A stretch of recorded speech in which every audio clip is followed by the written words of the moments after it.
Guys, panibagong araw na naman dito sa Mindoro. Magpapagilingin tayo ng palay. Bali, 3 sakong palay nga pala papagiling natin. At tara na, let's go!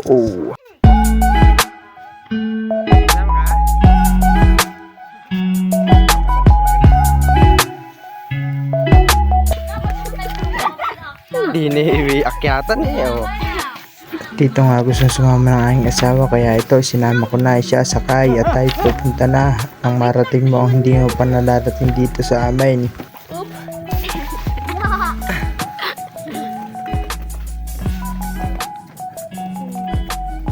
Tumindig ka dito.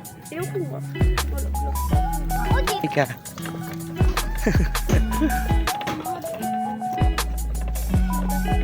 Dahil ko pasahero oh.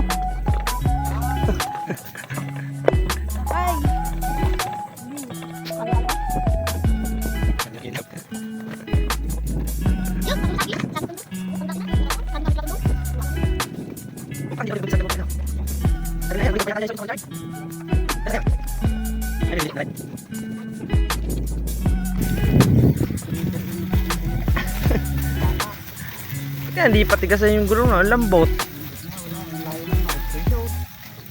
May papo pa. Yung bumbang ano? At ito nga pala yung ilog dati nililigo namin no, kami mga bata pa. Elementary hanggang nag-high school kami. Dito kami nagdadayong maligo at ngayon nga pangit na kasi wala na masyado naliligo at medyo gubat na rin. Dahil nga sa sobrang tagal na ng panahon tayo hindi nakauwi ay ganito na nangyari. Masyado ng maraming water lily at ngayon kalasada natin dinadaanan namin. Dating pilapi lang ito. Nung kami pumapasok, nagsasakripisyo kami dito dumaan kahit maputik hanggang sa makagraduate kami. Ay tiyaga-tiyaga lang hanggang sa makamit mo ang tugatog ng iyong pangarap. At nakarating na tayo sa ating pupuntahan dito sa Gilingan. Ito yung Gilingan mas matanda pa sa nanonood ngayon kaysa sa akin. Mas matanda pare. So kung hindi pa yata na ipapanganak ka rin na itayo na.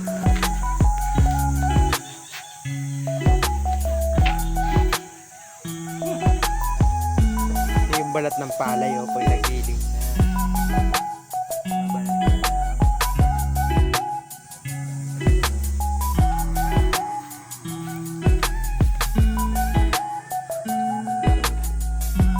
Mamaya pag nabusan na rin, papakita ko sa inyo kung paano panda rin kung ano itsura ng loob ng aming gilingan din sa amin.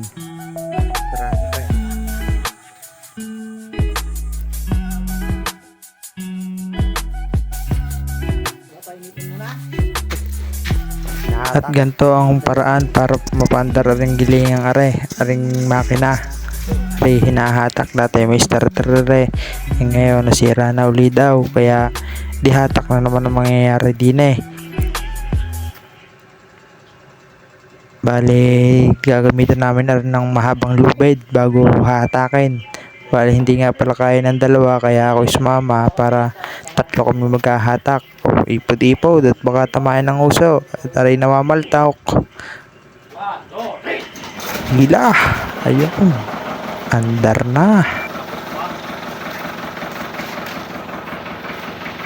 Ikikwento ko lang ng konti sa inyo yung mga nakaraan ko din Ayun ako'y nandito pa sa Mindoro. Nung nagpapagilig kami din sa tamad ko din naman kumuha ng kalabaw ay talagang pinapasang ko lang hanggang din mula doon sa amin. Dati ang bahay namin nasa luwan pa hanggang din sa Gilingan ay pasan ay talagang binaba ay lula. Ano naman?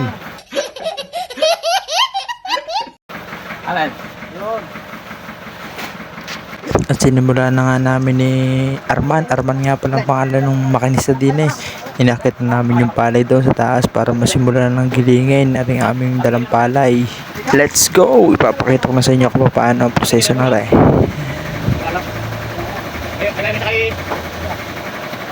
Bali, nagtatanggal muna ako din ng tali at aking itataktak rin palay din sa imbudo. Punta daw sa panggiling ng palay. O, kuhanan mo ako at makita nila kung paano.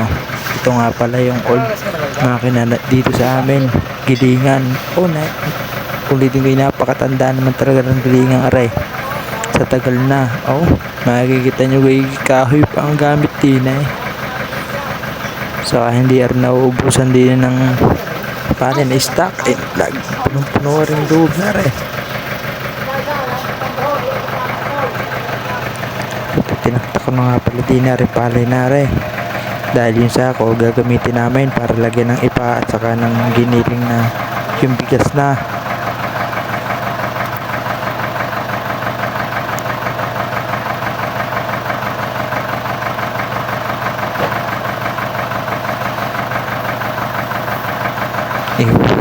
Na uli at para malam na ng bigas. Yung dahan-dahan nga lang at baka sumabaw at pumampos sa kabila ay talaga naman tukaw.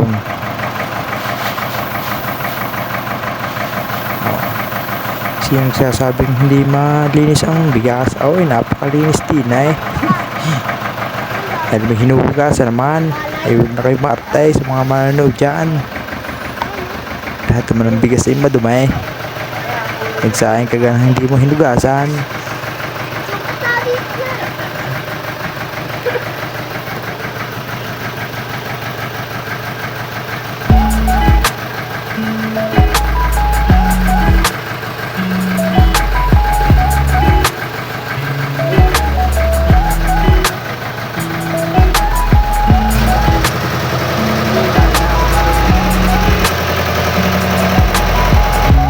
Natagalan dito ng konti kasi yung compressor ng tubig ay hindi umakyat dahil barado daw. Kaya babawasan ng makinista yung daanan ng tubig. At punong-puno ng tubig kaya hindi umikot yung tubig papunta doon sa labas, pabalik sa yung compressor ng makina. Compressor kaya ang tawag doon o radiator, di ko alam, basta yun na yun.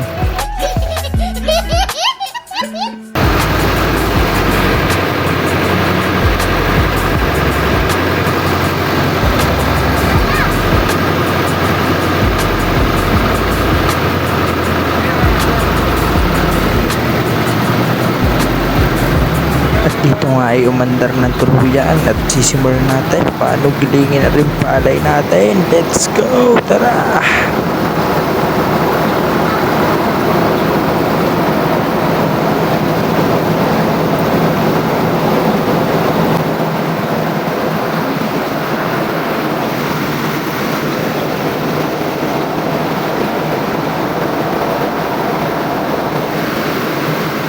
At kitang-kita nyo naman kung gaano katagal rin makinang aray. Oh, ang itsura ay antik na. Ay napakalupit pa rin naman gumiling. Oh, puting-puti na. Talagang suwabe pa rin gumiling. Parang ano lang yan, alindog. Talaga namang medyo pumapal ng kaunti kasi nga sobrang tagal na. Medyo hindi na siya perfect gumiling. Pero ayos pa rin. Yung mga itsura talaga namang daan na ang lumipas.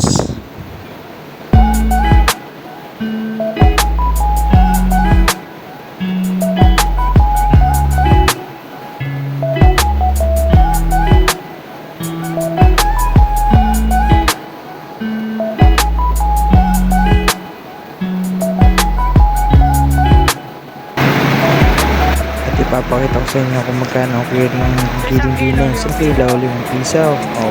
Ayos na. Hindi ka mabigat sa mahirap tulad namin. Papatungan mo ng malaki. Kung mahihirapan din naman, mahirapan ka magpinta. Pero kahit yan makataral din talaga may permit pa rin at may lisensya pa rin na rin giling. Ganun kalupit.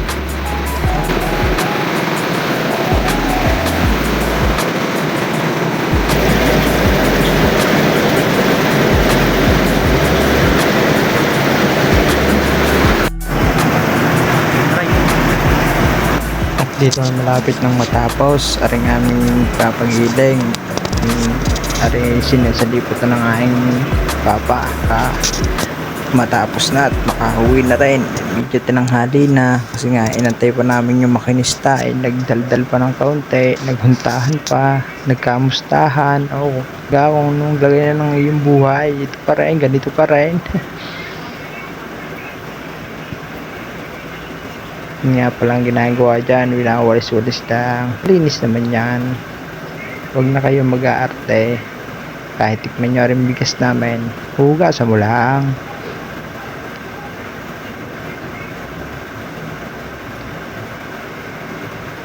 Bala rin na ipaghiling namin din ay bali 3 sakong palay. At yun na nga, titingnan natin dito kung kamusta yung mga kasamahan natin. Inip na. Rin nga pala, patapos na. Bali yung isang ko napuno na. Bali naka 50 na yun. Isang kabang bigas na yan. At ari pa, gaano kadaming bigas yan. Ang mas maganda talaga pag may sarili kang palayan, talagang pag-anihan ay sagana ka sa palay. Siyempre may bigas na rin. Tiyaga nga lang din. Kung hindi ka matyaga, anong kakainin mo? Wala, nakatunga nga. Okay, buhay dito sa probinsya, kailangan sipag, tiyaga, at huwag kang panghihinaan. Hindi mo manghina, magpahinga ka lang, pero huwag kang susuko. Ayan kasi nga pala yan aking kuya, panganay, malaki na, nakikikumain, nakikitumaba. Naman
bali naka 86 nga pala din ang kilo ng aming bigas, yung bali lahat na naipaging nakarami din ay siya paano hanggang dito na lang ay magsumikap at ang madaming palay. Thank you for watching.